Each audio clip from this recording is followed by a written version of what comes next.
Well, good morning. Moving right along. We're on week 11 still. Today is day 76. And I'm going to be honest with you. This reading, I'm going to read it fast.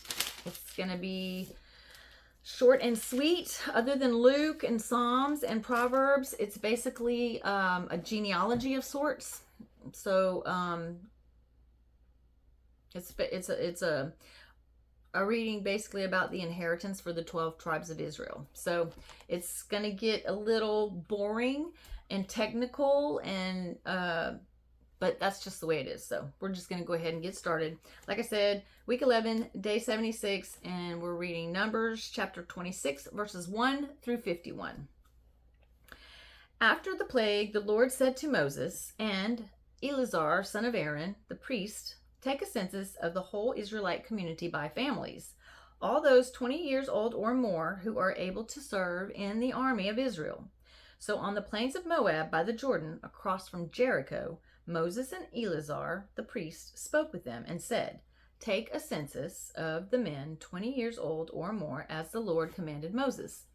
These were the Israelites who came out of Egypt. The descendants of Reuben, the firstborn son of Israel, were, through Hanok, the Hanachite or Hanakite clan, through Palu, the Paluite clan, through Hezron, the Hezronite clan, through Carmi, the Carmiite clan. These were the clans of Reuben. Those numbered were 43,730. The son of Palu was Eliab, and the son of Eliab were Nemuel, Dathan, and Abiram. The same Dathan and Abiram were the community officials who rebelled against Moses and Aaron and were among Korah's followers when they rebelled against the Lord. The earth opened its mouth and swallowed them along with Korah, whose followers died when the fire devoured the 250 men. And they served as a warning sign. The line of Korah, however, did not die out. The descendants of Simeon by their clans were, through Nemuel, the Nemuelite clan, through Jamin, the Jaminite clan, through Jachin, the Jachinite clan, through Zerah, the Zerahite clan, through Shaul, the Shaulite clan. These were the clans of Simeon. They were 22,200 men. The descendants of Gad by their clans were, through Zephon, the Zephonite clan, through Haggai, the Haggite clan, through Shuni, the Shunite clan, through Ozni, the Oznite clan, through Eri, the Erite clan, through Aradi, the Aradite clan, through Areli, the Areliite clan. These were the clans of Gad. Those numbered were 40,500. Er and Onan were sons of Judah, but they died in Canaan. The descendants of Judah by their clans were, through Shelah, the Shalonite clan, through Perez, the Perizzite clan, through Zerah, the Zerahite clan. The descendants of Perez were, through Hezron, the Hezronite clan, through Hamuel, the Hamulite clan. These were the clans of Judah. Those numbered were 76,500. The descendants of Issachar by their clans were, through Tola, the Toliite clan, through Pau, the Puite clan, through Jashub, the Jashubite clan, through Shimron, the Shimronite clan. These were the clans of Issachar. Those numbered were 64,300. The descendants of Zebulun by their clans were, through Sered, the Seredite clan, through Elion, the Elionite clan, through Jaleel, the Jalite clan. These were the clans of Zebulun. Those numbered were 60,500. The descendants of Joseph by their clans through Manasseh was Ephraim, and Ephraim were the descendants of Manasseh through Machir, the Machirite clan. Machir was the father of Gilead. Through Gilead, the Gileadite clan. These were the descendants of Gilead. Through Iezer, the Iezerite clan. Through Helik, the Helikite clan. Through Azrael, the Azraelite clan, through Sheshim, the Sheshimite clan, through Shemitah, the Shemitite clan, through Hefer, the Heferite clan. Zelophehad, son of Hefer, had no sons. He had only daughters whose names were Mela, Noah, Hogla, Milcah, and Tirzah. These were the clans of Manasseh. Those numbered were 52,700.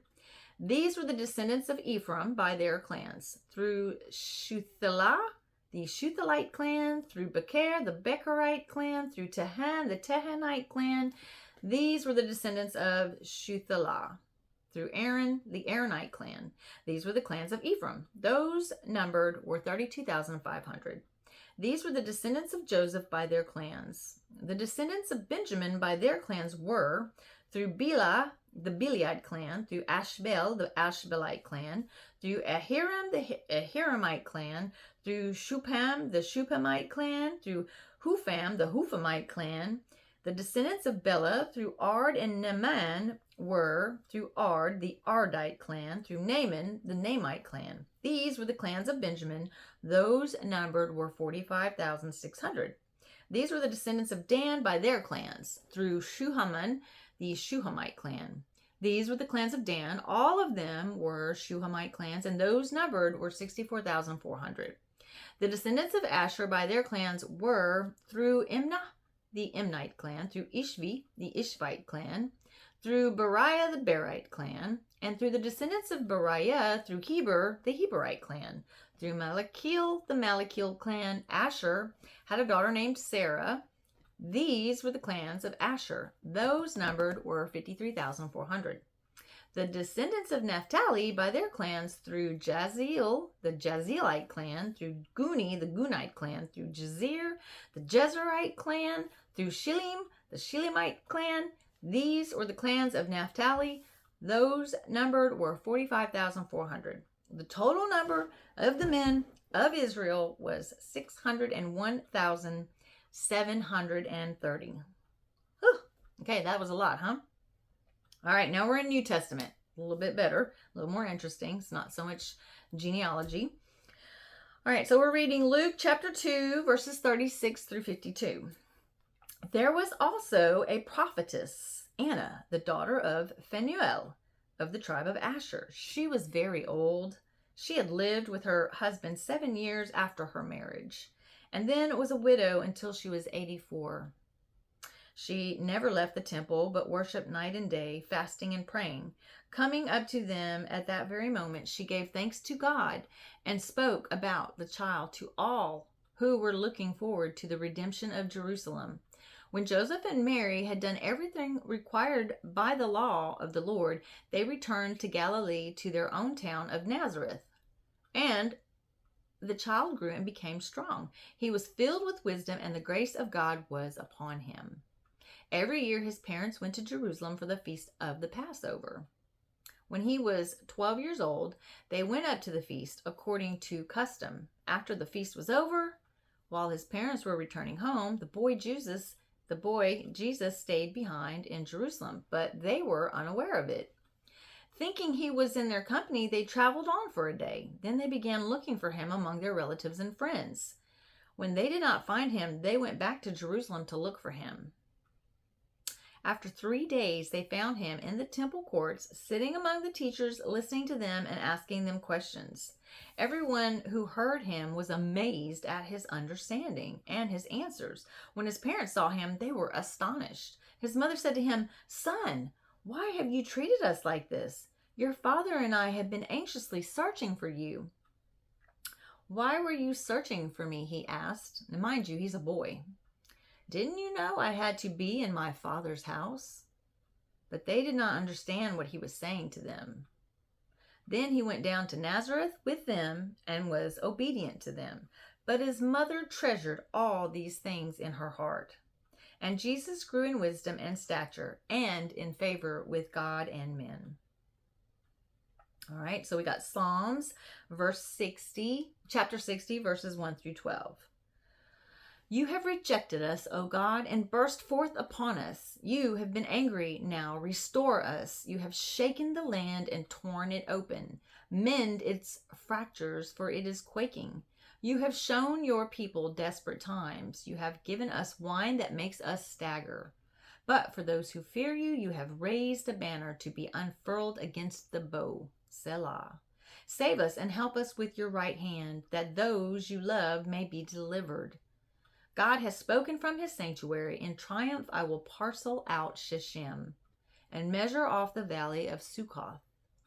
Gilead is mine, and Manasseh is mine. Ephraim is my helmet, Judah my scepter. Moab is my wash basin. Upon Edom I toss my sandal.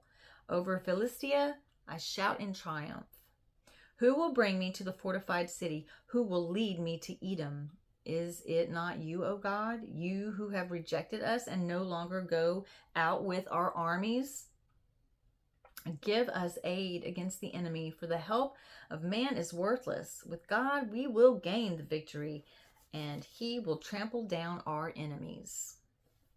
And last but not least, Proverbs, chapter 11, verse 15. He who puts up security for another will surely suffer, but whoever refuses to strike hands is pledge is safe. Okay. And that concludes our reading for today. And I'm just going to keep it short and sweet. I hope you have a very blessed day. I hope that you go out and you bless other people, and that you continue to pray throughout the day for any problems that may arise, any obstacles or any issues that you may have, that you remember to constantly seek God in prayer. I love you, and I just hope that you have a fantastic day, and I will see you back tomorrow for the last reading of week 11. Okay, thanks. Bye. Have a good day.